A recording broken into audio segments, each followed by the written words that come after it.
And help through the draft? Well, the Eagles haven't drafted a Pro Bowler besides Wentz since 2014. So the troubles are mounting. But despite all that, Wentz remains optimistic. You got to be introspective, kind of see where you're at with everything. But at the same time, my process with how I prepare, how I get ready, all of those things, that never changes. But at the same time, you do have to look at where you can get better, where you can improve, and what's maybe holding you back. I don't feel indecisive out there. There's times in every game, whether it's the past, whether I'm playing at a high level or struggling, whatever it is, you misplace. Every week I look at those and how can I learn from it? How can I go forward? But as far as being decisive and trusting these guys, I know I can do a better job of that, and I plan to. All right, so we've talked so much about the Eagles this week, but I really wanted to bring it back with Lewis here because Lewis, of course, did the game Monday night for us on Monday Night Football. So you've just seen them up close and personal, Lewis. How would you put your finger on their problem right now?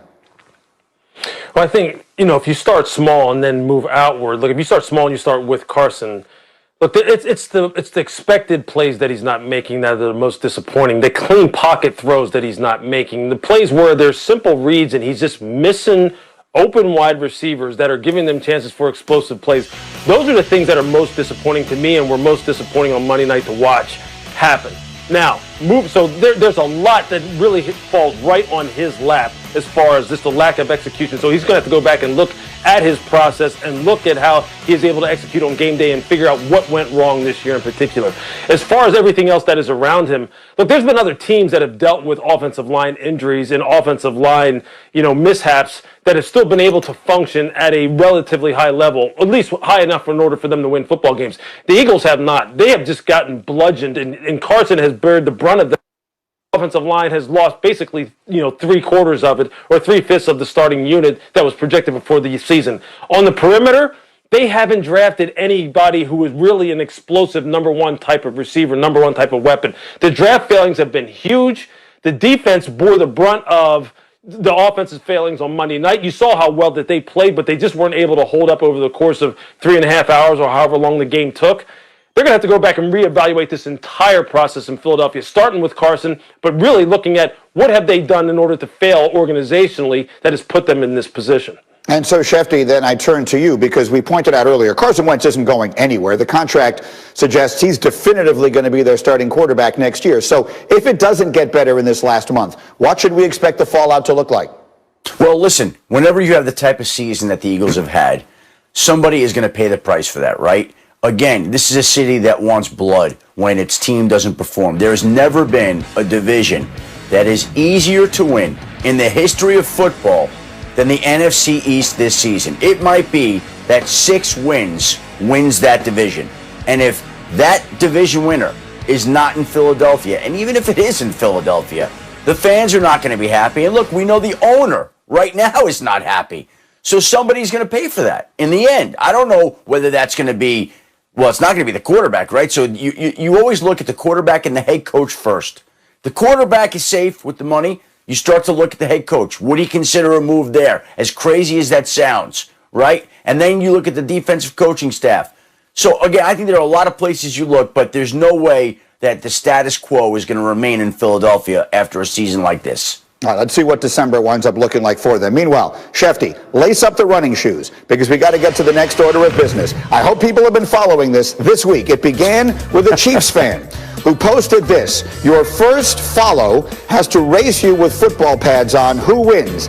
Tyreek Hill tweeted at Adam Schefter saying basically he's ready for that, suggesting Shefty was his first follow. Shefty followed up by responding, this is happening post-COVID. Well, we had Tyreek Hill on this show on Tuesday, and he had this message. Yes, Shefty, man, post-COVID, we got to get it in, man, for charity or something like that, and let's just have fun with it and roll it. And guess what, Shefty? If we run 100 yards, I will give you 40 yards, fully padded me, and I will beat you, man. I'm calling you out, Shefty. I'm calling you out. Okay, now, Shefty, you should know that I immediately assumed the role of your representative, and I started negotiating for more yards. So I asked for 50 yards. He said no. How do you feel about this race right now, Adam Schefter? Well, in a 100-yard dash, if he's giving me 40 yards, I wouldn't stand a chance in hell. Okay, let's be very clear about that. And I don't want it to be a 100-yard dash. Okay, 100. I don't know that I could have the stamina to make it 100 yards. Okay, let's go 40 yards, and let's go where he gives me maybe 30, 35 yards, and maybe then, maybe I'd have a chance to beat the cheetah. You only gotta run 60 yards. He's gonna give you 40, so you don't gotta run the whole 100. You run 60, he runs 100, and we're good to go. I believe in you, Adam. I think you can do it.